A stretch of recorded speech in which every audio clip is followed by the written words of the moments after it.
Assalamualaikum warahmatullahi wabarakatuh. Bismillah walhamdulillah wassalatu wassalamu ala sayyidina Muhammad ibn Abdillah wa alihi wa sahbihi wa man wala. Wala hawla wala quwata illa billah, amma ba'du. Ma'asyiral muslimin rahimakumullah, jamaah Majlis Ta'lim Az-Ziyadah yang dirahmati Allah Subhanahu wa taala. Puji syukur kita kehadirat Allah yang mana dengan rahmat hidayah serta taufiknya kita masih digerakkan hati kita untuk berkumpul di masjid ini. Mudah-mudahan Allah selalu memberikan keberkahan kepada kita. Salawat serta salam selalu kita haturkan pada junjungan kita Nabi besar Muhammad sallallahu alaihi wasallam, dengan harapan agar kita semua, keluarga kita dan semua yang kita cintai bisa berkumpul kembali di yaumil mahsyar di bawah naungan syafaatnya baginda Nabi besar Muhammad sallallahu alaihi wasallam. Amin ya rabbal alamin. Seperti biasa sebelum kita mulai ta'lim, kita membaca surat Al-Fatihah. Kita khususkan untuk mengarang kitab saya Abu Hamid Muhammad bin Hamad Al-Ghazali wa man syarah fi hadal kitab saya Muhammad Ihsan Muhammad Dahlan wa sahib hadal maqam Zaid bin Muhammad Amin Muhammad Ali bin Radi Abdul Samad Usuli wa Hurayb bin Zawid fi majma'in Allah yaghfirullahu wa yarhamuhum wa yu'li darajatin fil jannah wa in ja'alna min barakati ma sura al-wari wa nafatin fi din wa dunya wal akhirah syai'illah wa al-Fatihah.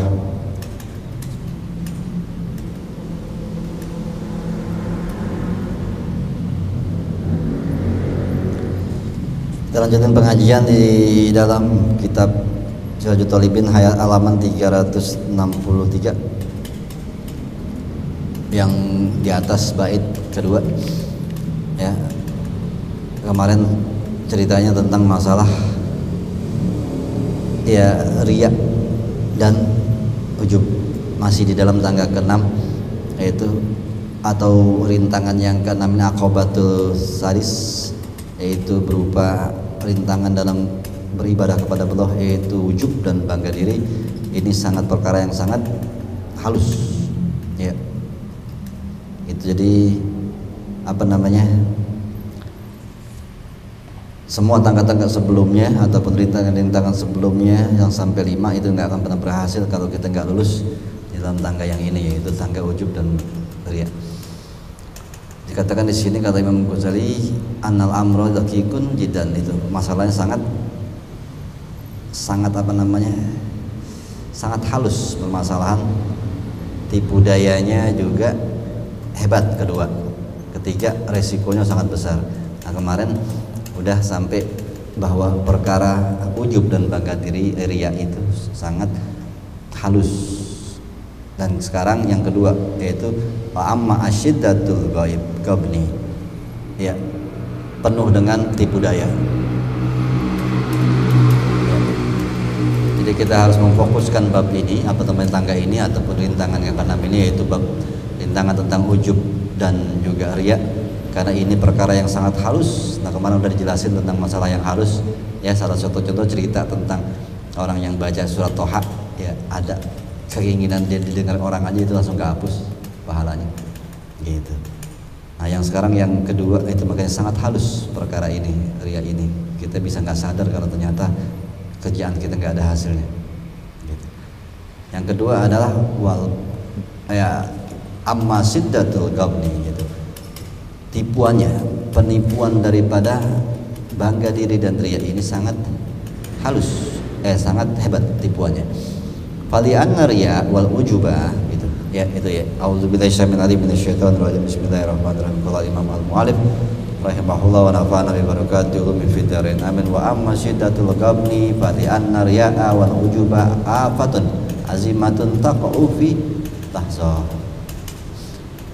Sesungguhnya wa am, adapun yang kedua, yaitu masalah pertipuan daripada riya yang sangat hebat. Di anna riya wal ujub, karena sesungguhnya riya dan ujub ini ya bahaya yang sangat besar. Riya dan ujub bahaya yang sangat besar. Maksudnya bahaya untuk diri kita dalam urusan ibadah kepada Allah. Taqa'u fi lahzah, ya, terjadinya cuma sekejap gitu. Ya, kita ibadah sekejap ya.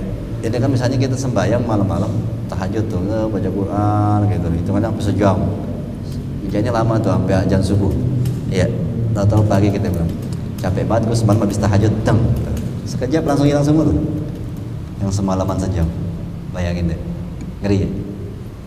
Ya, dari jam 3 bangun tahajud gitu, baca Quran gitu, sampai jam 5, bayangin 3, 4, 5. ya 2 jam. Pagi-pagi di kantor nggak usah kayaknya kelihatan capek banget. Gue habis tahajud semalam baca Quran sejaman, capek banget gue. Selesai itu, sekejap doang ya cara hilanginnya, hilang udah palanya. Ini bahaya, ngeri ya. Ya ini yang harus kita waspadai tentang masalah esensi mutu dari ibadah kita, bukan banyaknya ibadah kita, mutunya ya, kualitas.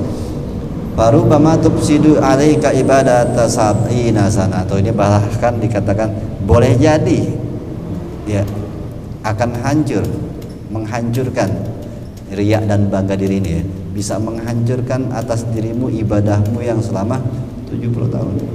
Oh, tadi anda contohnya cuma 2 jam ya. Jadi dikatakan di sini 70 tahun kita ibadah bisa hilang ya.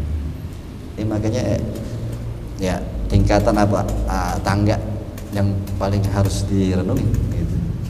Bangga diri dan riya. Lalu aman selanjutnya teh wahukia diceritakan anna rajulan atau Sufyan as-Sauriyah rahimahullahu wa ashabahu faqala li ahli. Diceritakan bahwa sesungguhnya ada seorang laki-laki ada Sufyan as-Sauri, dia menjamu Sufyan as-Sauri. Sufyan as-Sauri kenal? Tahu? Kalau kenal enggak, belum pernah ketemu gitu. Sufyan as-Sauri kalau dikatakan ini adalah imam mazhab yang kelima gitu, tabi'in. Ya. Beliau dijamu oleh seseorang, dia datang ke rumah seorang laki-laki. Sufyan as-Sauri ini seorang ulama ya, seorang yang berilmu yang luar biasa. Beliau dan temannya ashabahu ya, ashabah Sufyan as-Sauri. Jadi ada orang menjamu Sufyan as-Sauri dan sahabatnya. Sufyan as-Sauri datang ke rumah ini orang ya, waqala li ahli. Lalu orang ini yang tadi menjamu ya, tuan rumahnya, tuan rumah saat datangnya Sufyan as-Sauri dan temannya, dia menjamu dan mengatakan kepada keluarganya, hatu tabaqal ladzi ataitu bihi fil hajjatil ula balil ladzi ataitu bihi fil hajjatit tsaniyah. Gitu. Jadi dia ngomong bininya kali ya, nong neng gitu kan, kalau orang neng ambilin tabaqah itu, ambilin nampan gitu, nampan yang isinya mungkin korma, ambilin nampan dah, nampan yang itu korma yang pergi haji yang sekarang bukan yang tahun kemarin gitu ya. Jadi dia mau nunjukin dia udah 2 kali pergi haji gitu. Nampan korma mana yang bang? Korma yang haji tahun kemarin, bukan yang tahun yang sekarang gitu. Yang kedua nih disuruhnya, yang haji yang kemarin bukan yang tahun lalu gitu, korma yang tahun ini gitu. Yang kemarin baru berangkat bukan tahun kemarin, korma yang tuh ambil gitu. Ngomong begitu di depan Sufyan as-Sauri dan temennya. Panazara ilaihi Sufyanu, lalu Sufyan as-Sauri langsung memandang nih orang, liatin aja ya, fakolah langsung dikata, ini ulama dulu ya, ulama dulu sekata-kata aja udah langsung gitu. Miskinun qad afsada alaiha bihada hajataya ya, sian ya orang gitu, sian lah gitu, sesungguhnya telah hancur atas diri ini orang haji dua-duanya. Ayang ini langsung dikata gitu, sian loh gitu. Sian ya orang hajinya dua-duanya sudah hancur ya, ngeri ya.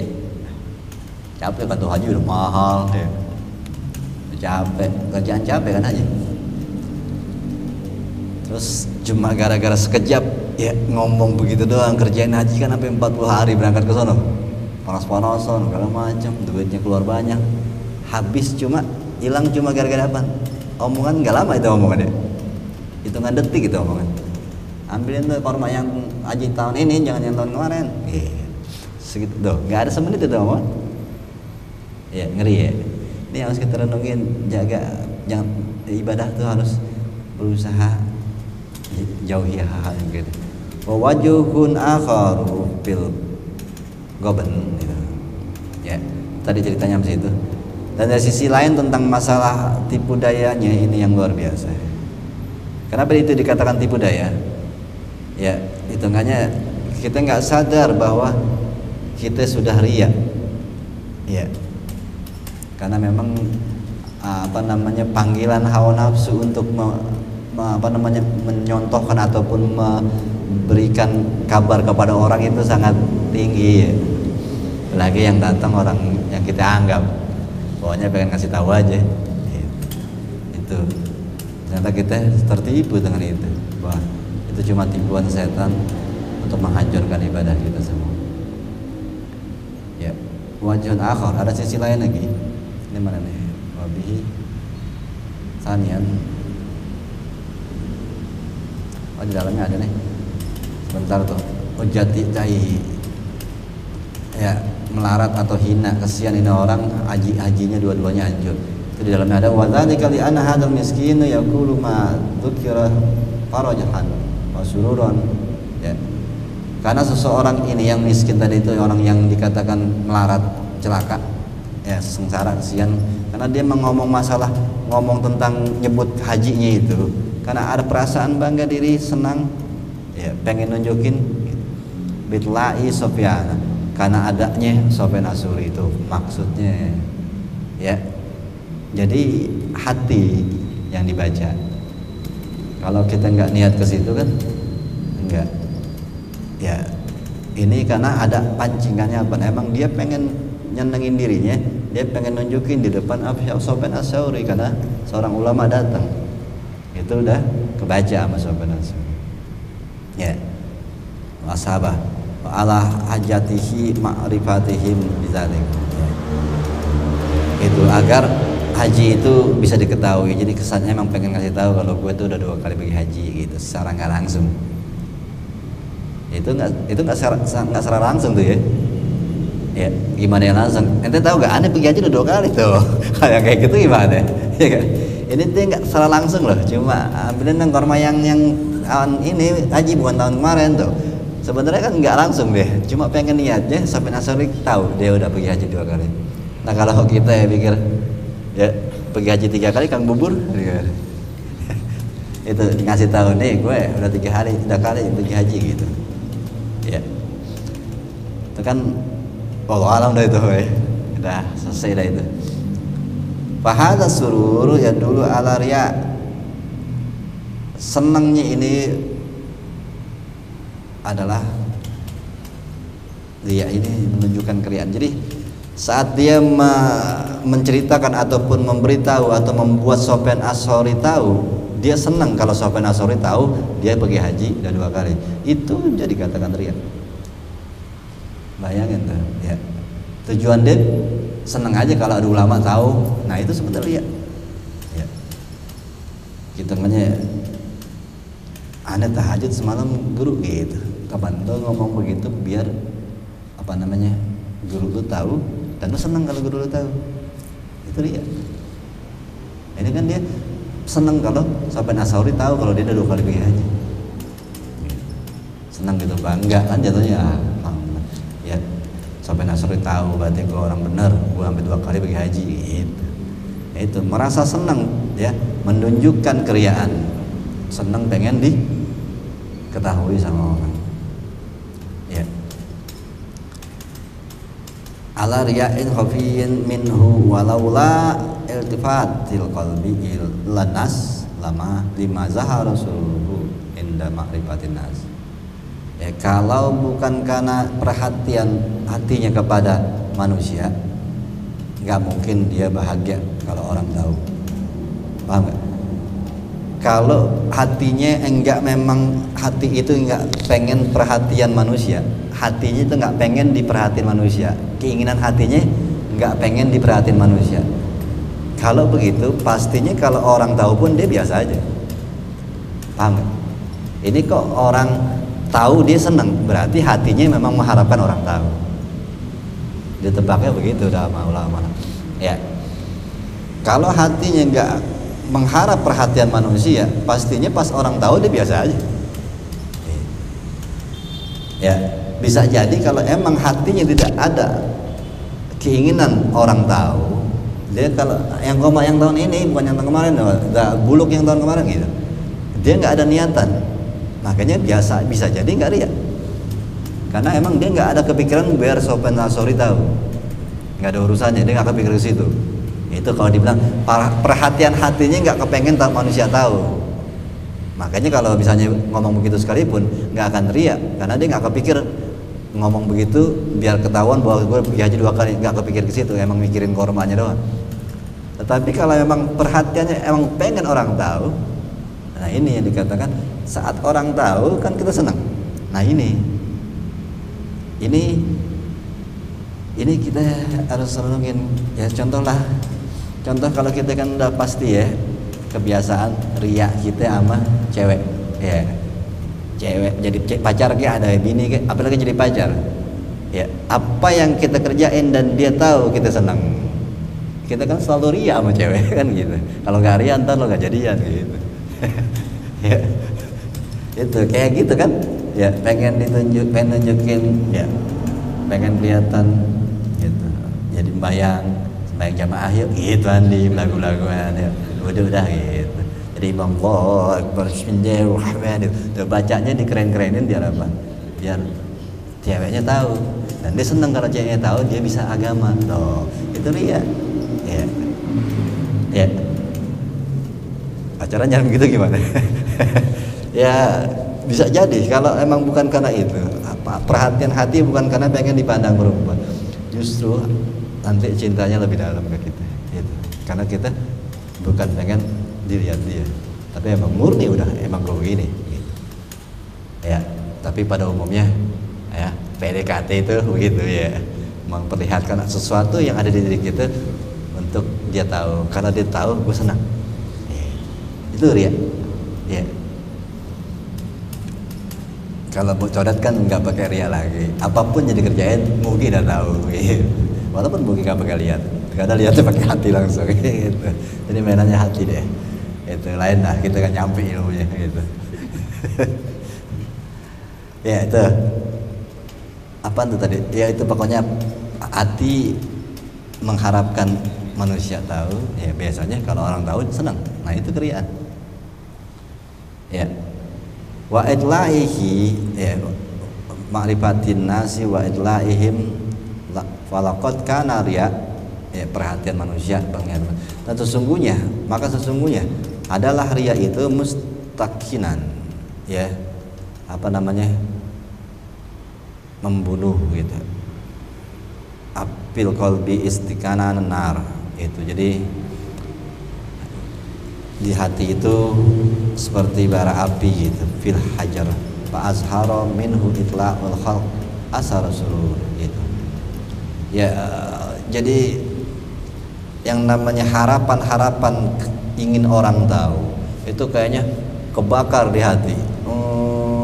Kalau orang tahu bes langsung ya, kayak balon tuh ditutup di dalamnya gas gitu, itu pengen keluar kan, pas dibuka ujung balonnya bocorin gitu, bes kan begitu, keluar semua gasnya. Itu harapan dia orang tahu itu gede banget, pas orang tahu bes kebahagiaannya luar biasa. Itu ria tuh ngumpul di sini, ayo dong tahu dong gitu. Bukan gak enak kalau gue ngasih tahu kelihatannya ria banget gitu, padahal pada ngarep ria, ayo dong tahu kerjaan gue yang baik-baik gitu. Itu ngebara di sini, lirik kiri kanan biar orang lihat gitu.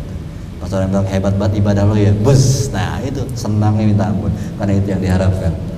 Karena dia agak tension kalau ngomong sendiri gitu. Gue habis tahajud, makanya ada simbol-simbolnya kelihatan ya. Agak lemas ngantuk, mau ngapain sih ngantuk banget? Nah itu yang ditunggu. Gua habis tahajud semalam gitu, ya kan? Gua nunggu ditanya begitu gitu. Soalnya kalau gua ngomong langsung ria, wah apa begitu, lo sama aja udah ya. Ya kalau ngomong langsung, gua habis tahajud semalam itu riaknya kayaknya vulgar gitu. Jadi kalau ngeharap ada orang nanya, kesannya nggak ria gitu. Jadi ya. Jadi nungguin ngantuk-ngantuk, apa sih ngantuk banget? Nah ini dalam hatinya, nah ini yang gue tunggu. Gue habis tahajud semalam tuh, ya kan? Ya, ini ya jadi membara di hati kita itu sebenarnya keinginan orang tahu. Ya, itu harus direnungi ya. Yang kedua ini wajhul akharu fil qaban, atas lagi, dan sisi lain lagi dalam urusan masalah hati budayanya ini, anna aqalla, sesungguhnya paling sedikit taatin salimat an hadir ya wal wujub ya. Ini gimana bahasanya, berat juga ya. Sesungguhnya sangat sedikit ketaatan yang selamat daripada riya dan bangga diri. Ini ya, Ghazali ngomongnya kayaknya kejem banget. Ini kejem ini omongan. Sangat sedikit ketaatan yang bisa selamat daripada riya dan bangga diri. Ya, yakunu laha minallahi azza wa jalla minal qimah malah nihayatan lah ya, sampai kita bisa selamat ibadah kita dari ujub dan bangga diri, maka itu akan menjadi sesuatu di sisi Allah yang mulia, suatu harga nilai yang tak ada batasnya. Makanya ibadah kita satu aja yang luar biasa kalau sampai selamat dari ya bangga diri. Itu ya kan, setan cuekin aja kita, bayang mulu, ibadah mulu, acara mulu, ya keagamaan, kata setan biarin aja, orang gak ada yang nyampe. Wih, kenapa? Mentok paling diri ya mau ujub, begitu kata setan. Kenapa? Sedikit sekali ketaatan yang bisa selamat dari riya dan bangga diri. Maka seandainya sampai bisa selamat dari riya dan bangga diri, maka ibadah itu luar biasa di sisi Allah, harganya, nilainya sangat luar biasa. Makanya ibadah yang ikhlas tanpa ada keriyaan dan bangga diri, satu aja itu bisa membuat kita masuk surga. Ternyata sulit ya. Tuh. Makanya ibadah-ibadah yang zohir itu, atau yang bukan yang zohir, yang terlihat oleh umum itu, pastinya kita yang udah belajar aja masih sering tercampur antara riya dan bangga diri. Iya, udah gape di masjid aja masih gitu, udah gape di masjid nih tiap hari datang. Kayak Lodi tuh udah tiap orang dia khotib ya, Bilal gitu. Itu masih kadang-kadang, ini karena apa gue aja gitu ya kan. Itu udah sering ke masjid tuh. Ya. Gimana yang belum pernah ke masjid, sekali ke masjid langsung. Ya, bener banget gue ya. Oke, langsung sombayangnya di menara gitu. Rajinan. Ini makanya ada ibadah-ibadah yang kita coba dulu, karena kan bahasanya ada Ghazali bilang kalau sedekah terang-terangan belum pernah belajar menjauhi riya dan bangga diri, kayaknya berat. Sedekah terang-terangan, coba sedekah nggak ada yang lihat dulu, itu ada perasaan bangga nggak? Riya kan pasti lolos, kenapa nggak ada yang lihat ya? Kalau kita ngasih tahu bangetan tuh, gue kemarin habis sedekah nggak ada yang lihat, gitu. Riya juga. Ini kan lo kasih lihat orang sekalian, diam-diam, dah jangan sampai ada yang lihat deh gitu. Masukin loket, ngomong sama orang, gue kemarin habis sedekah tuh, nggak ada yang lihat tuh, gitu. Itu riya juga gitu. Hebat kan gue tuh, bangga diri lagi. Ini kadang-kadang kita nggak lihat orang aja masih timbul bangga diri. Bener banget gue ya gue kerja rajin-rajin bantu sedekah juga. Oh iya, gitu. Ya, itu bangga diri itu yang nggak ketahuan orang aja masih sulit, apalagi kita udah terang-terangan. Ya, dan begitupun ibadah tahajud aja yang nggak ada orang, kadang-kadang kita masih bangga diri. Gimana tahajud jamaah? Ya, maksudnya kerjaan ibadah yang coba untuk sendiri dulu, yang sampai orang gak ada. Tahajud itu kan yang paling pasti ibadah di mana semua orang tidur. Masa lo mau riya sama orang tidur? Kan enggak. Paling bini bangun dikit sebentar, liatin gue tahajud gitu. Masih riya juga tuh bini lagi tidur aja. Ya. Makanya usaha tahajud itu kan untuk bagaimana cara ibadah yang enggak ada orang lihat, seenggak-enggaknya belajar untuk tidak ujub. Ya, nggak bangga diri paginya, ya, nggak belaga-belaga ngantuk gitu, ngantuk banget gue, ngapain di kantor gitu, lu nggak tahu lo kalau gue tahajud, lu kerja doang, ya, gue kerja juga, malam gue tahajud, gue pagi kerja lagi, gitu. Ya nyombong lagi, ini bukan bangga diri lagi, ini nyombong, gitu. Ya, ini yang dibilang dulu di awal-awal kitab ini, atau mungkin di kitab Ihya atau nggak salah.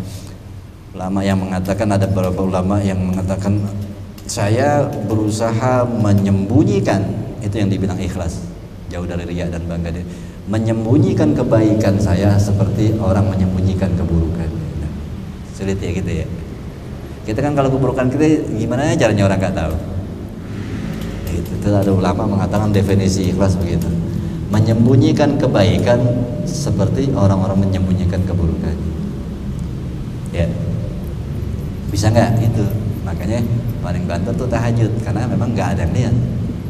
Kalau masih bangga diri juga, ya itu proses. Besok usaha, ya sholat lagi 3. Kalau bangga diri belum tuh, kalau sehari 2 hari, seminggu, sebulan, mulai bangga diri. Hebat banget gue udah sampai sebulanan tahajud gue. Ya, itu nggak ada yang lihat, nggak ada yang ngomongin. Udah bangga diri, apa lagi sampai masih tahu orang. Ya. Ini makanya tadi dikatakan wa aqalla taatin salimat an hadhihi riya wal ujub, kata Ghazali, sangat sedikit ketaatan yang bisa selamat daripada riya dan bangga diri. Sampai 7 orang. Ya, itu. Ya. Dikirim tuh. Tetapi kata Ghazali, satu aja ada yang terbebas dari riya dan bangga diri, maka itu akan menjadi qimati mala nihayat. Suatu harga yang tak ada batasnya di sisi Allah. Biasa. Jadi memang sulit ya, karena mau dapat suatu hal yang besar dari Allah. Makanya untuk menjauhi ya riya dan bangga diri ini perkara yang penuh konsentrasi ya. Wa aksaru ta'atin idza asabatha hazil afatu ya bakiyat laki matalah. Itu tapi kebalikannya. Seandainya sebagian sebagian besar daripada ketaatan kepada Allah, ibadah-ibadah kita, ketaatan itu bukan sholat puasa doang ya, namanya bersedekah ya, berbuat baik, itu kan ketaatan. Segala ketaatan kita kepada Allah sebagian besar, wa aksaru ta'atin, sebagian besar ketaatan, jikalau tertimpa penyakit ini, ujub dan bangga diri, ya bakiat laki mata, ya terhempas, nggak ada nilainya sama sekali. Ini kan kita takut ya itulah kadang-kadang gimana ya, kita berharap-harap cemas sama ibadah kepada Allah, takutnya masuk alladzina dalla sa'yuhum fil hayati dunya wa hum yahsabuna annahum yuhsinuna sun'ah. Ini ngeri banget ayatnya. Ini yang harus direnungin, ayat itu yang sering diulang-ulang ya. Orang-orang yang merugi adalah orang-orang yang jalannya sesat di atas bumi, tapi mereka merasa benar dan merasa diterima Allah. Dola di sini, sesat di sini dimaksudkan oleh Ibnu Katsir, menjelaskan bahwa dola di sini adalah riya, sombong, bangga diri. Jadi akhirnya dikatakan orang-orang yang merugi siapa itu? Orang-orang yang jalannya penuh dengan keriaan, kebanggaan diri, tetapi dia merasa benar apa yang dia lakukan. Terusan ayatnya lagi di bawah apa? Mereka tidak lagi dihisab di hari kiamat, langsung masuk ke neraka. Kenapa nggak pakai dihisab? Kenapa nggak pakai dihitung? Apaan yang mau dihitung? Yang dianggap baik aja itu salah. Yang dianggap benar aja salah menurut Allah. Apaan yang mau dihitung? Makanya tidak lagi mereka ada hitungan di akhirat, langsung masuk neraka. Al-Kahfi, ya. Al-Kahfi ayat-ayat terakhir. Itu yang harus kita renungin. Ya, kita selalu coba untuk mengingat bab ini biar kita punya kualitas sampai bisa diterima Allah. Sebenarnya kalau kita sampai ibadah kita sampai kepada Allah, maka hidup kita akan lebih baik. Ya, inna sholata tanha 'anil fahsya'i wal munkar, sesungguhnya sholat itu mencegah perbuatan keji dan munkar. Gimana caranya keji dan munkar ini terhindar dari diri kita? Maka itu kita harus sampai sholat kita ke Allah. Kalau sholat itu sampai ke Allah, maka kita akan menjadi benar, jauh dari sifat yang tidak terpuji. Kalau kita belum juga menjadi baik, berarti sholat kita belum sampai-sampai. Kenapa? Ya ini, kita masih berurusan dengan riya dan bangga diri. Ya. Apalagi kalau sampai urusan bacaan aja belum selesai, beres fikihnya belum paham, ini kejauhan. Ya. Ini kita harus renungin lagi, jika kejauhan ini. Ya, bacaan sholat belum diberesin, habis itu fikih sholatnya belum diberesin, kesini makin jauh. Karena kalau kesini langsung itunya nggak beres nggak bisa. Ini ya ada tangganya. Sekolah juga kan kelas 1, kelas 2, kelas 3, masuk kelas 3 aja gitu. Gitu. Nah ini kelas 1-nya belum beres, kelas 2 belum beres. Nah ini gimana ya, kebangkatan jauh. Ya, seenggaknya di majelis ini rapih lah gitu. Saya kadang-kadang kalau mau benerin di masjid bingung gitu, dari mana benerinnya gitu. Ya, kalau bacaan masih berantakan, imamnya aja masih berantakan, belum fikihnya aja belum paham banget. Apalagi ngomongin dia jadi imam itu riya banget tidak apa enggak, itu kejauhan. Makanya bingung kalau di masjid mulai dari mana ini gitu. Ya. Kadang-kadang kalau ada yang aneh mikir udah beres dah bacaannya, terus fikihnya udah lumayan lurus gitu, aneh mulain kesini jadi imam tuh begini langsung bilang aneh mundur lah jadi imam begitu, repotan lagi. Takut ternyata pas kayaknya susah banget gitu, takut jadi riya banget. Pas dibahas masalah ini mundur gitu. Ya emang mau kemana kita mundur, mau ke neraka kan gitu ya. Ini kan hitungannya kita harus jalanin ini apa? Ke depan surga. Kalau kita nggak mau jalanin, ya neraka nungguin. Ya mau nggak mau kita harus jalanin ini semua. Ya, tempatnya cuma 2. Kalau nggak surga neraka itu doang masalahnya. Kalau ada tempat selain surga neraka sih nggak apa-apa. Tempatnya cuma 2. Kalau kita nggak mau jalanin ini, udah nggak berat itu. Berarti itu rela dong masuk neraka. Nggak mau juga neraka. Ya udah jalanin ini. Nggak bisa ini keluar dari itu. Makanya sekarang ya gimana ya, pas diajarin aneh nggak sanggup dah, aneh mundur. Terus mau kemana mundur? Mau neraka kan gitu. Ini keharusan buat kita mempelajari bagaimana memperbaiki ini ya. Itu ada suatu ayat ini kata yarju liqa arabi. Man yarju liqa arabi fa'amal amalan sholihan. Itu sih bukan, itu Al-Fahfi ya. Apa namanya? Atallaha biqalbin salim itu. Ya, ada ayatnya begitu. Orang-orang ingin berharap bertemu dengan Allah, ya, illa ya orang, kecuali orang-orang yang hatinya selamat. Maksudnya hatinya selamat apa? Hati selamat emang ada. Maksudnya hati selamat di dalam Al-Quran maksudnya adalah orang yang hatinya selamat daripada penyakit-penyakitnya, dengki, sombong, bangga diri, riya, emosi, permusuhan, amarah, cinta dunia. Ini penyakit-penyakit hati. Orang yang bisa bertemu dengan Allah dan masuk ke dalam surganya adalah orang-orang yang selamat hatinya dari penyakit-penyakit itu. Jadi intinya gimana caranya ini kita benarin. Jangan ngasah aneh nggak mampu, berat itu kitab, itu mau kemana ya, sulit itu pelajarannya, sulit bersihin hati, itu semua kemana, mau ke neraka kan gitu. Itu cuma kan kadang mau ngomong kencang begitu di masjid-masjid kagak enak juga ya. Pas dia bilang aneh mundur lagi, udah diemin aja gimana ya. Nah kalau saya kencengin kan, kalau nggak mau belajar ini mau kemana, mau ke neraka kan gitu. Nah ini gimana caranya masuk surga kan, bersihin ini. Terus disuruh bersihin ini nggak mau karena dianggapnya susah. Ini di dalam hakikat tasawuf kan nggak diceritakan nama Abdul Qadir Isa. Abdul Qadir Isa menceritakan dalam kitabnya Hakikat Tasawuf itu dia bilang orang-orang yang mengatakan ilmu tasawuf itu banyak yang salah paham ilmu tasawuf yang di daerah-daerah kayak Indonesia kesinian tuh bilangnya jalan di air, terbang-terbangan gitu. Itu hikmah. Bukan itu. Sebenarnya ilmu tasawuf adalah ilmu bagaimana membersihkan hati daripada penyakitnya. Itu tasawuf. Kenapa jadi terbang-terbangan? Ilmu tanoragan begitu-gitu. Ini kan kesalahpahaman di beberapa negara, termasuk Indonesia. Salah paham tentang tasawuf. Jangan tasawuf tuh ntar gila.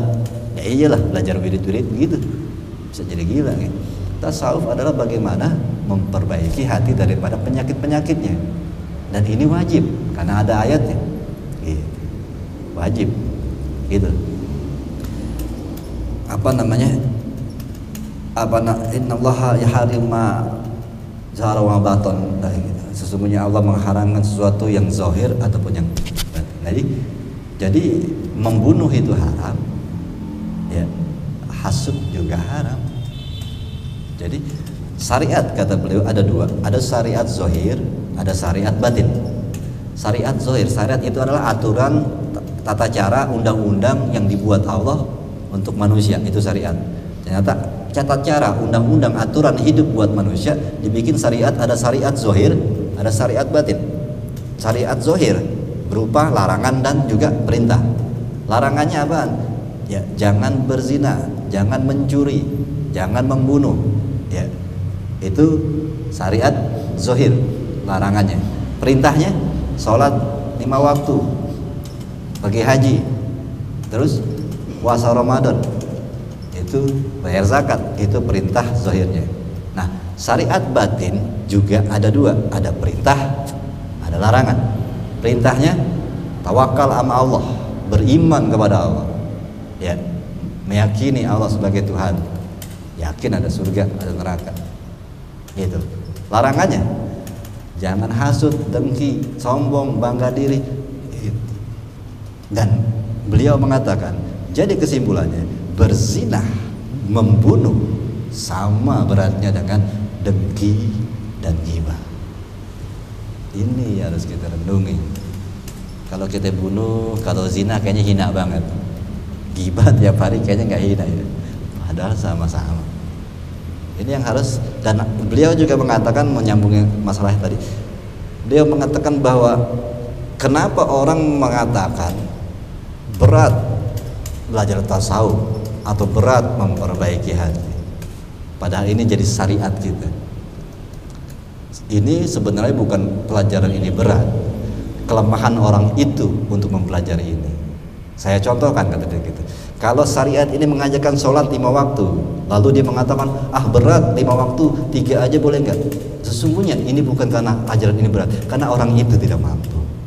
Ya kan emang 5 disuruhnya. Terus dibilang saya nggak kuat, berat kalau sholat sampai 5.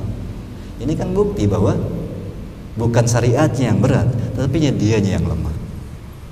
Begitupun kalau kata dia, kalau orang mengatakan memperbaiki hati itu adalah pelajaran yang berat, itu bukan berat, sesungguhnya dianya yang lemah untuk memperbaiki dirinya. Ya, ini kita, jadi jangan sakit mundur. Memang ini harus kita berusaha terus memperbaiki hati, seberat apa sudah berusaha terus. Kenapa? Ya karena ini jalan menuju surganya Allah. Ya, karena setan memang membuat kita bawanya berat-berat. Memang kalau memang menuju Allah, menuju surganya Allah, lewati bersihnya hati, jujur memang setan akan menggoda ini terus, makanya lebih berat. Ya, setan fokusnya ke sini. Makanya kalau ada orang ibadah kuat banget, karena setan mikir mau kemana ibadah lo begini, tapi kalau ininya nggak pernah beres, biarin aja sama dia. Makanya setan lebih fokus ke sini, karena ini yang bisa membuat, kata seorang imam di dalam kitab Ihya itu ada, mengarungi dunia ini dengan kaki kita, tetapi mengarungi akhirat dengan hati. Karena ini kesononya, ini harus dibersihin kalau sampai ke sono. Makanya setan ngejarnya ini hati kita.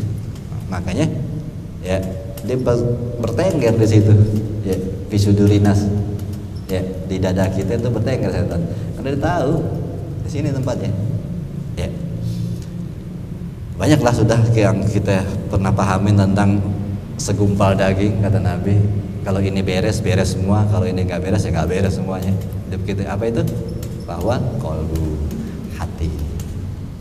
Kata Imam Nabi kan gitu. Kalau hatinya beres, beres hidup. Kalau hatinya, makanya iblis tahu hadis itu lah, gue kejar aja hatinya. Gitu. Makanya ini ya. Alamma ruwiya an aliin radhiyallahu anhu annahu qala, ini ada suatu riwayat dari Ali, qala la yakillu amalun maqbulun albatah wa kaifa yakillu amalun maqbulun. Tuh sedikit, jangan pernah menilai, ya jangan pernah menilai sedikitnya amal yang diterima. Bagaimana amal itu dikatakan sedikit kalau diterima Allah. Tuh. Maksudnya ngerti gak? Jangan meremehkan gitu amal yang sedikit diterima Allah. Ya sedikit amalnya tapi diterima Allah. Jangan diremehin. Karena kata dia, gimana dikatakan amal itu sedikit kalau diterima? Karena kalau diterima Allah berarti luar biasa. Itu. Ya, misalnya kita mengakukan kerjaan ibadah yang enteng gitu. Enteng ataupun ada sesuatu duit gitu, ada orang butuh kita kasih 20.000 doang gitu, tapi dia sangat butuh. Dan ini mungkin bisa jadi kerjaan ini sangat diterima Allah karena mungkin ikhlas lihat orang nih buat ente dah pulang sana ya, takutnya ente jadi tukang kantong ya, gak ada orangnya. Kalau di pasar minggu terus masih 20.000 itu sangat berharga, hidupnya jadi berkepanjangan sampai sekarang gitu. Itu apa namanya, bisa jadi kisahnya sangat rendah gitu, hal kecil cuma 20.000 tetapi diterima Allah. Kita pikir kerjaan kecil ya, tetapi kata Ali bin Abi Thalib, jangan menganggap remeh pekerjaan kecil yang diterima Allah ya, karena kalau diterima nggak mungkin kecil di sisi Allah, pasti besar. Jadi kalau sekalipun ibadah itu cuma 20.000 itu diterima Allah, bisa jadi di akhirat akan jadi 200 triliun di sisi Allah kalau udah diterima. Nah ini kan masalahnya, sebesar apapun ibadah kita, Kak, sampai motong kambing, motong sapi, kalau nggak diterima Allah buat apa? Gitu. Jadi merasa, makanya kita berusaha untuk mendapatkan keikhlasan, ya, menjauhkan riya dan bangga diri. Coba dulu dah ibadah-ibadah yang kita anggap nilainya nggak terlalu berarti, karena apa? Biasanya kita nggak bangga diri tuh, kalau sedekah 2.000, kayaknya sih nggak bangga diri. Gua habis ngasih tuh ke masjid 2.000, loh itu kan kayaknya jauh dah kita unjuk bangga diri kalau segitu ya. Itu ya, mulai dari situ gitu. Yang cakep kan gimana caranya kita ibadah yang cukup keren gitu, banyak tapi ikhlas. Tapi kan ini makanya butuh proses, karena kita kan masih hal yang kecil aja udah bangga diri, baru ngaji aja udah sombong, baru ngaji gitu. Belum setahun, belum sahur, baru seminggu 2 kali datang udah bangga diri gitu. Ngaji lu gitu. Orangnya nggak ada Pak Rois kemana, gara-gara jalan-jalan doang kali dia ikut ngaji. Ya itu kita hal-hal yang kecil aja masih kadang-kadang banyak krianya. Gimana kita harus melakukan hal-hal yang besar, korban sapi, korban kambing, haji, umroh, yang hitungannya nggak bisa ditutup dari orang gitu kan, nggak bisa kita potong sapi diem-diem ya, ngotong sendiri silakan sih, ngotong diem-diem sendirian, habis itu mati Kak sapinya, lo kerjain tuh sendiri dagingnya kan gitu, pasti kan ada orang ganti. Nah orang tahu dan kerjaannya luar biasa, sapi bulat banget. Kebanggaan ini sulit lah kayaknya lepas dari ujub dan bangga diri kalau hal besar gini. Umroh ya, haji, sebelum berangkat aja orang udah dikumpulin mulu gitu, atiban ayo sumbangan aneh mau berangkat gitu. Luar biasa makanya Anda mikir berat sekali ya Bang hal-hal yang kayak gitu ya. Nah, kalau Anda mikir gimana caranya tuh umroh kagak ada orang tahu, berangkat aja udah ke bandara, habis itu pulang aja lagi, orang ada yang tahu gitu. Ya sulit ya, tapi ya karena ini orang bisa tahu, apalagi emang kita pengen orang tahu kan gitu. Tapi berat lagi dah. Ya, ini menjadi bahan perenungan. Ini satu lagi kita. Wasu'ilan Nukhaiyu, ditanya nih Nukhai, Imam An-Nukhai, beliau ditanya an amalin kaza wa kaza masawahu, ditanya ada tentang amalan-amalan begini gimana guru, amalan begini pahalanya gimana. Jadi ini ada muridnya ini kayak orang-orang kita dan dia nanyain, guru puasa Rajab gini-gini nggak, pahalanya gimana? Terus main amalan mulu yang ditanyain, amalan ini pahalanya gimana? Ini orang-orang kita kan begitu ya. Ustadznya aja kalau ngaji itu sesuai kitabnya kitab musiman.